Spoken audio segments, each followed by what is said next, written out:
Bismillahirrahmanirrahim. Assalamualaikum warahmatullahi wabarakatuh. Sebagai seorang muslimah, wajib mempelajari tentang bab darah wanita ini supaya tidak tersalah dalam menetapkan darah yang keluar daripada tubuh badan kita. Kita kena betul-betul pasti darah apa yang keluar ketika itu.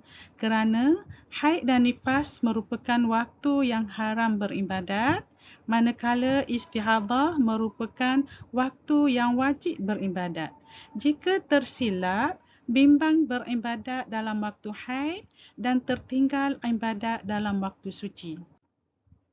Kerana ada 3 jenis darah yang ditakdirkan keluar daripada seseorang wanita, iaitu haid, nifas dan istihadah.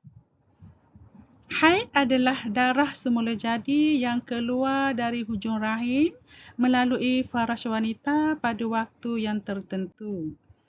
Manakala istihadah adalah darah penyakit yang keluar pada waktu selain daripada haid dan nifas. Istihadah ada 2 keadaan. Pertama, darah yang keluar dalam tempoh minimum suci 15 hari atau darah yang keluar tidak mencukupi 24 jam dalam tempoh 15 hari. Keadaan kedua pula ialah darah keluar berterusan melebihi 15 hari 15 malam, yang mana darah tersebut bersambung antara hari ke-15 dan hari ke-16. Cara menyelesaikan permasalahan darah yang keluar berterusan melebihi 15 hari 15 malam ini ialah dengan kaedah khusus, iaitu menggunakan kaedah tamyiz dan kaedah adat. Jika darah dapat ditamyiz, kena guna kaedah tamyiz. Jika darah tidak dapat ditamyiz atau luput syarat tamyiz, kena guna kaedah adat. Ia dibahagikan kepada 7 kategori ataupun 7 pembahagian mustahadah. Cara pengiraan haid dan istihadah bagi 7 kategori ini tidak sama antara satu sama lain bagi golongan mubtada'ah dan golongan mu'tadah. Sekarang ini kita dapati ramai yang mengalami istihadah dalam haid, terutama yang menghampiri menopause. Antara faktor yang menyebabkan berlakunya istihadah ini kemungkinan berpunca daripada pemakanan, perubahan hormon yang tidak stabil, stres, kesan ubat-ubatan, gangguan jin juga mempengaruhi berlakunya istihadah. Ramai yang keliru dalam menghukumkan haid dan istihadah apabila darah keluar melebihi 15 hari 15 malam. Sehinggakan ada yang menghukumkan haid 15 hari dan seterusnya adalah istihadah. Sedangkan apabila berlaku situasi seperti ini, kena guna kaedah tamyiz jika darah dapat ditamyiz. Darah kuat akan dihukumkan sebagai haid, darah lemah akan dihukumkan sebagai istihadah. Di sinilah kemungkinan berlaku kekeliruan yang menyebabkan seseorang beribadat dalam waktu haid dan tertinggal ibadat dalam waktu suci.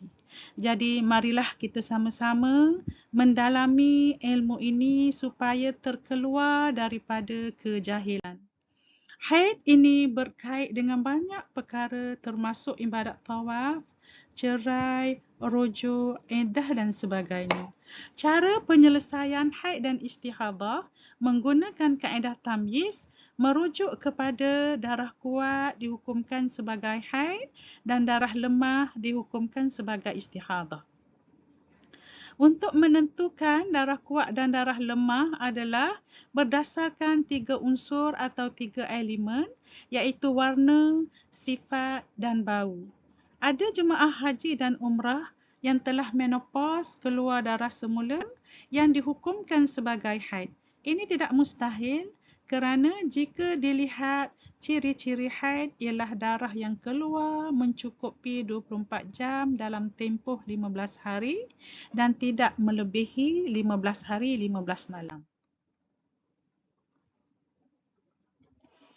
Kemungkinan dalam perjalanan ke Mekah, maklumlah perjalanan yang jauh, penat, keluar darah selepas menopause.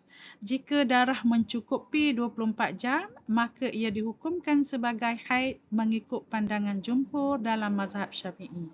Sebagai mutawif dan mutawifah, mesti menguasai bab darah wanita ini kerana kebiasaan jemaah haji dan umrah selalu merujuk tentang darah ini. Itu pentingnya kita mendalami bab darah ini supaya kita faham macam mana nak bertindak sekiranya berlaku kepada kita atau untuk menyelesaikan permasalahan jemaah di bawah bimbingan kita. Sekian, terima kasih. Assalamualaikum warahmatullahi wabarakatuh.